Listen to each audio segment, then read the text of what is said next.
My sister collected $5 million in life insurance after declaring me dead in a hiking accident. At my funeral, she sobbed beautifully until I walked in with the FBI. Sorry I'm late, I said. The evidence took time to gather. Her mascara-stained face turned ghost white. 3 months ago, I died in a tragic hiking accident at Cascade Falls. At least, that's what my sister Diana told everyone. The reality was far more complicated and much darker. I watched a local news report from a motel room 50 miles outside of Seattle, my coffee growing cold as the anchors solemnly described my fatal fall. Sarah Mitchell, 32, was reported missing after failing to return from a solo hiking trip, the anchor read. After an extensive 3-day search, authorities discovered signs of a tragic accident near the upper falls. While nobody has been recovered, experts believe survival would have been impossible given the conditions. The camera cut to Diana, her perfect face streaked with artfully applied tears. She was my best friend, she sobbed. My only sister. I can't believe she's gone. I turned off the TV, my hands shaking with anger. Best friend, right? That would be why she'd taken out a $5 million life insurance policy on me 2 months before my accident. The truth was, I hadn't been anywhere near Cascade Falls that day. I'd been in my Seattle apartment preparing for a business trip to Phoenix when I got the call that changed everything. Miss Mitchell? The voice had been professional, cautious. This is Agent Cooper with the FBI's Financial Crimes Unit. Do you have a moment to discuss your sister, Diana Mitchell? That call had saved my life because Agent Cooper had evidence that Diana had been planning my death for months, bank records showing massive debt, a newly purchased life insurance policy with herself as sole beneficiary, suspicious internet searches about untraceable poisons, and accidents that looked natural. We believe your sister may be planning to harm you, Agent Cooper had said. We need your help to catch her before she succeeds. And so began my death. A carefully orchestrated disappearance, staged to look exactly like what Diana had been planning.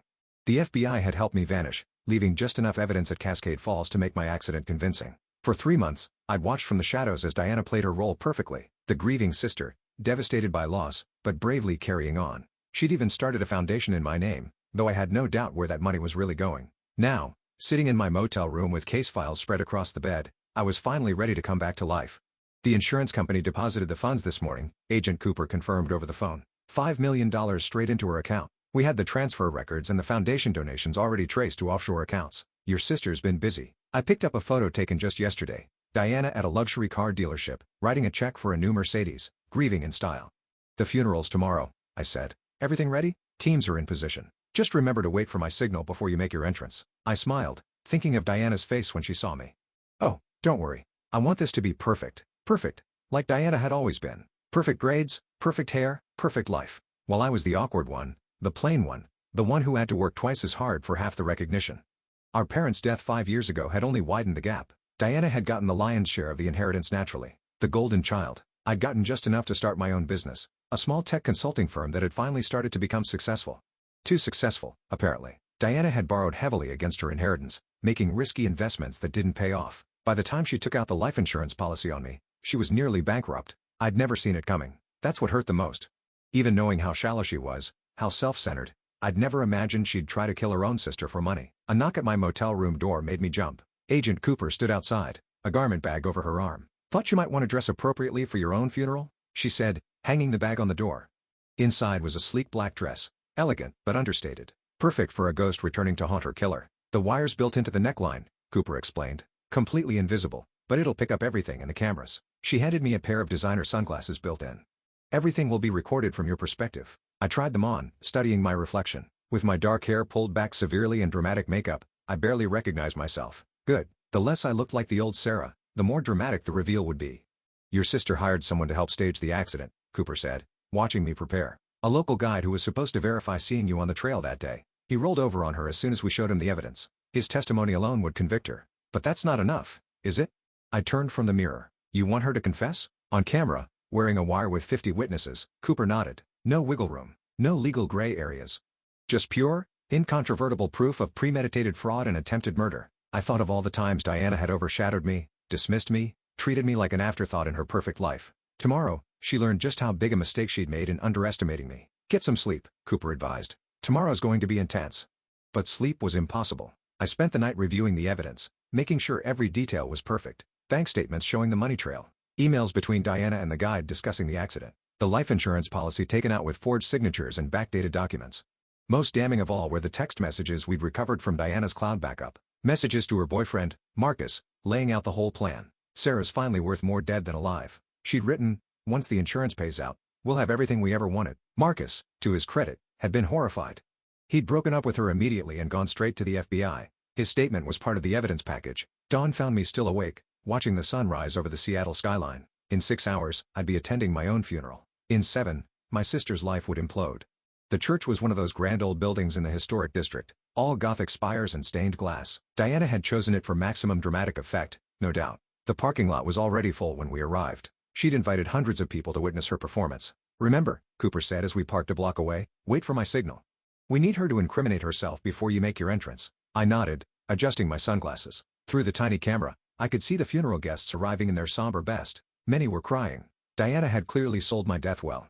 "There she is," Cooper pointed. Diana emerged from a black limousine, stunning in designer morning wear. Her blonde hair was artfully tousled, her makeup perfect despite the tears. She clutched Marcus's mother's arm as if she could barely walk from grief. Marcus himself was conspicuously absent. He'd refused to participate in this farce. "Audio check," a voice said in my hidden earpiece. "Testing. 1, 2. I spoke softly. "Receiving. Cameras online." Another voice confirmed. "All units in position." This was really happening. After 3 months of hiding, of watching my sister profit from my death, I was about to turn her world upside down. "You okay?" Cooper asked, noting my expression. I thought about Diana's text messages planning my murder. About the fake grief, the stolen money, the sheer calculated cruelty of it all. "I'm perfect," I said. "Let's go hunt my sister." The funeral service was exactly as grandiose as I'd expected from Diana. White lilies covered every surface, my supposed favorite flower, though she'd never bothered to learn that I actually preferred sunflowers. A massive portrait of me dominated the altar, clearly photoshopped to match Diana's preferred image of her sister. "Guest count is over 300, Agent Cooper murmured in my earpiece as we watched from our hidden position in the church's side entrance. "Your sister really went all out." "Of course she did," I whispered back. "She's playing the role of a lifetime." Through my camera-equipped sunglasses, I recorded everything. The greeting faces, many of whom I barely recognized. The expensive flower arrangements with cards proclaiming in loving memory. The donation box for the fraudulent foundation Diana had started in my name. "Target approaching microphone," another agent reported. "Showtime." Diana glided to the podium like an actress taking center stage. Her black channel dress probably cost more than most people's monthly salary. The insurance money was clearly already being put to use. "My beloved sister," she began, her voice trembling perfectly. "My Sarah. My best friend." I had to admire her performance. The slight catch in her voice, the elegant dab at her eyes with a monogrammed handkerchief, it was masterful. "Sarah was more than just my sister," Diana continued. "She was my rock, my conscience, my greatest supporter." Through my earpiece, I heard Agent Cooper smote softly. We both read the text messages where Diana had called me a useless burden and plotted my death. When she went missing that day, Diana's voice broke beautifully. I knew something was wrong. Sarah was so careful, so responsible. She would never have taken risks on that trail. Actually, I was an experienced hiker who tackled much harder trails than Cascade Falls. But Diana had never bothered to learn that about me either. "The foundation we've started in her name," she went on, "will help other families dealing with similar tragedies. Already, your generous donations have made such a difference." Money transfer confirmed. An FBI analyst reported in my earpiece. "Another 100,000 moved offshore this morning." I smiled coldly. Diana hadn't wasted any time laundering the foundation money through her network of shell companies. I just wish. Diana dabbed her eyes again. "I just wish I'd been able to say goodbye, to tell her how much I loved her." "Target is moving to phase 2, Cooper murmured. "Get ready." Right on cue, Diana's voice strengthened with false resolve. "But Sarah wouldn't want us to dwell in sadness. She'd want us to celebrate her life. That's why in her memory, I'm announcing a new initiative." She went on to describe an elaborate charitable program that would never exist. More ways to collect donations. More schemes to steal money in my name. "We've got it all," Cooper confirmed. "The foundation fraud, the insurance scam, everything. Time for phase 3. I watched as one of our undercover agents approached the podium, handed Diana a note. Her performance didn't slip for a second as she read it. "Oh," she said softly into the microphone. "I've just been informed that they may have found something at the falls." Murmurs rippled through the crowd.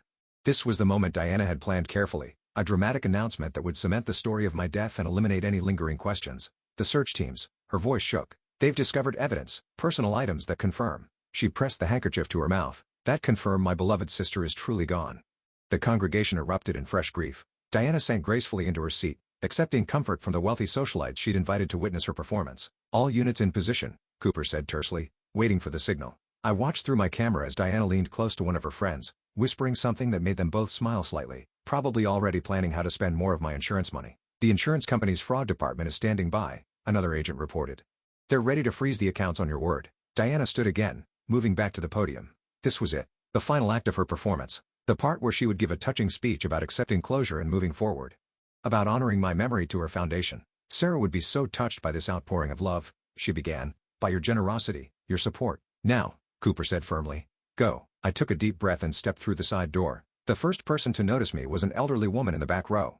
Her gasp was audible even over Diana's speech. Then another person saw me, and another. The whispers spread like wildfire through the congregation. Diana, caught up in her performance, didn't notice at first. And though we may never fully recover from this loss, she continued. Diana, I said clearly, my voice carrying through the church's perfect acoustics.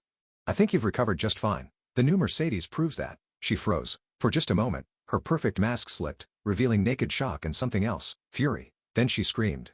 It wasn't the practiced elegant cry of her performance. This was raw, primal, real. She staggered back from the podium as I walked slowly up the center aisle. No, she whispered. No. This isn't possible. What's wrong, sister? I asked pleasantly. You look like you've seen a ghost. You're dead, she said. You're dead. I made sure. She cut herself off, but it was too late. The words hung in the air like a confession. You made sure.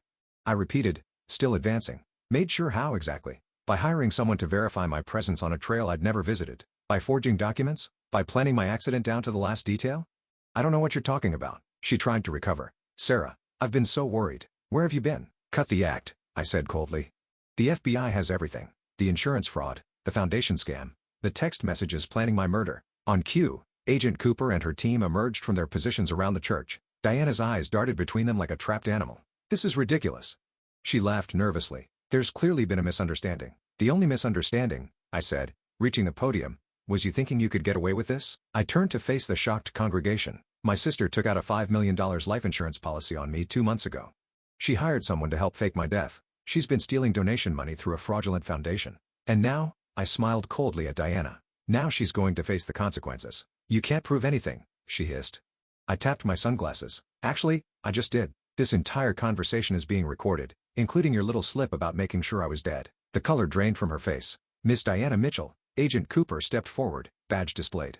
You're under arrest for insurance fraud, wire fraud, and conspiracy to commit murder. As Cooper began reading Diana her rights, I surveyed the gathered crowd. The shocked faces, the dawning understanding. The cameras already coming out to record this spectacular moment. Diana had wanted an audience for her performance. Now she had one for her downfall.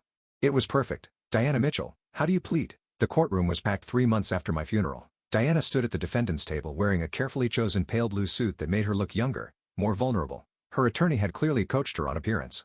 Gone were the designer labels and perfect makeup. This was Diana 2.0, the misunderstood sister. Not guilty, Your Honor. I sat in the front row directly in her line of sight. She hadn't looked at me once since being let in. The evidence against her was overwhelming. The FBI had built an airtight case. Bank records, text messages, emails, witness testimony from the guide she'd hired, and most damning of all, the video from my funeral where she'd accidentally confessed. But Diana had never admitted defeat gracefully. Her defense was creative. I had to give her that. According to her lawyer, she'd been the victim here. She claimed I had orchestrated the whole thing to frame her, that I'd faked my own death to destroy her life and steal her inheritance. The insurance policy forged by me. The text messages planted. The offshore accounts must have been my doing. The prosecution called Sarah Mitchell to the stand. I walked to the witness box, feeling Diana's eyes finally fix on me with barely concealed hatred. Miss Mitchell, the prosecutor began, please tell us about the events leading up to your alleged death. For the next hour, I laid out the whole story, the FBI's warning, the evidence they'd shown me of Diana's planning, the careful operation to catch her in the act. And why? The prosecutor asked. Did you agree to participate in this sting operation instead of simply confronting your sister? I looked directly at Diana for the first time because I couldn't believe it was true. I needed to understand why my own sister would want me dead. Objection. Diana's lawyer shot up. Speculation about my client's intentions sustained. The judge ruled. The jury will disregard that last statement. But I'd seen several jurors' expressions. They'd heard what they needed to hear. The trial lasted 2 weeks. Every day revealed new details of Diana's scheme. The insurance agent testified about the forged policy documents.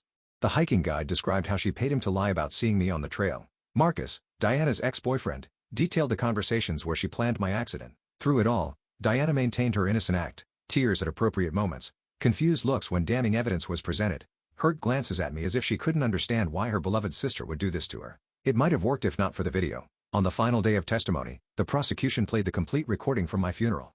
The camera in my sunglasses had captured everything in perfect clarity. Diana's performance, her shock at seeing me, and most importantly, her damning words, "You're dead." I made sure. The jury took less than 2 hours to reach a verdict. On the charge of conspiracy to commit murder, we find the defendant guilty. Diana's perfect mask cracked. On the charge of insurance fraud, we find the defendant guilty. Her fingers gripped the table until her knuckles went white. On the charge of wire fraud, we find the defendant guilty. A small sound escaped her. something between a gasp and a snarl. As the judge prepared to announce sentencing, Diana finally snapped. "You ruined everything," she screamed, turning to face me. "It was perfect. I had it all planned. You were supposed to die, and I was supposed to." "Miss Mitchell," the judge thundered, "control yourself or you will be removed." But Diana was beyond control. 20 years of carefully maintained facade crumpled in an instant. "You are nothing," she shrieked as bailiffs moved to restrain her. "Just a burden. A nobody. I deserved that money. I deserved." They dragged her out, her screams echoing through the courthouse. The judge called a brief recess to restore order. Agent Cooper touched my arm. "You okay?" I nodded, watching the door where Diana had disappeared. I finally got my answer about why she did it, about who she really is. I gathered my things and who I am. The sentencing, when it came, was severe. 25 years for conspiracy to commit murder, 10 years each for the fraud charges to be served consecutively. No possibility of parole for at least 30 years. Diana's perfect life was over. Outside the courthouse, reporters waited with cameras and microphones. "Miss Mitchell, how does it feel to send your own sister to prison? Any comment on the foundation money still missing? Will you be writing a book about your experience?" I stopped at the top of the steps, considering my response carefully. "My sister died long before she tried to kill me," I said finally. "I just didn't want to see it. Today isn't about revenge or justice. It's about truth. And sometimes the truth hurts worse than any lie." 6 months later, I stood at Cascade Falls watching the water thunder down. The place where I was supposed to die had become something of a tourist attraction after the trial. People took selfies, trying to spot where the accident was meant to happen. My tech consulting firm had flourished, ironically enough. The publicity from the trial had brought in new clients, people who appreciated someone who could spot complex fraud schemes. The insurance money had been returned, the foundation dissolved, and Diana's offshore accounts frozen. She'd lost everything: money, freedom, reputation. Her perfect image shattered beyond repair. I'd received a letter from her last week, the first contact since her sentencing. Just 2 lines. "I would have given you half if you just died like you were supposed to. Think about that while you enjoy your victory." I'd burned the letter without responding. Some relationships couldn't be fixed. Some betrayals went too deep. My phone buzzed. Agent Cooper, checking in as she still did occasionally. "Heard from our mutual friend," she texted. "Just more poison," I replied. You know, most people would be more traumatized by all this. I looked out at the falls, thinking about strength and survival and the strange ways life tests us. "Most people," I texted back, "haven't had to attend their own funeral." A family of hikers passed by, the children pointing excitedly at the waterfall. Their mother held their hands tightly, keeping them safe from the edge. "Sisters," I noticed, about the same age difference as Diana and me. "Be careful up there," I called out. "The view can be deceiving." The mother smiled gratefully, pulling her girls back from the railing. They continued up the trail, their laughter carrying on the wind. I took one last look at the falls before turning away. Diana had chosen this place to end my story. Instead, it had become the beginning of a new one. My phone buzzed again. Work this time. A potential new client worried about financial irregularities in their family business. "I have some experience with that," I told them walking back to my car. "Let me show you what to look for." The sun was setting as I drove away from Cascade Falls, painting the sky in shades of gold and purple. In my rearview mirror, the waterfall diminished until it was just a distant roar. Some people spend their whole lives pretending to be something they're not. Diana had pretended to be the perfect sister while plotting my death. I had pretended not to see her true nature until it almost killed me. Now we were both exactly who we were meant to be. She was inmate number 247,891, serving 30 years for trying to kill her sister. And I was alive, successful, free. Sometimes the best revenge isn't just surviving, it's thriving. As I merged onto the highway, a familiar song came on the radio. One Diana and I used to sing as children back when we were just sisters. Before money and jealousy and murder plots complicated everything. I switched it off. Some ghosts are better left unsung.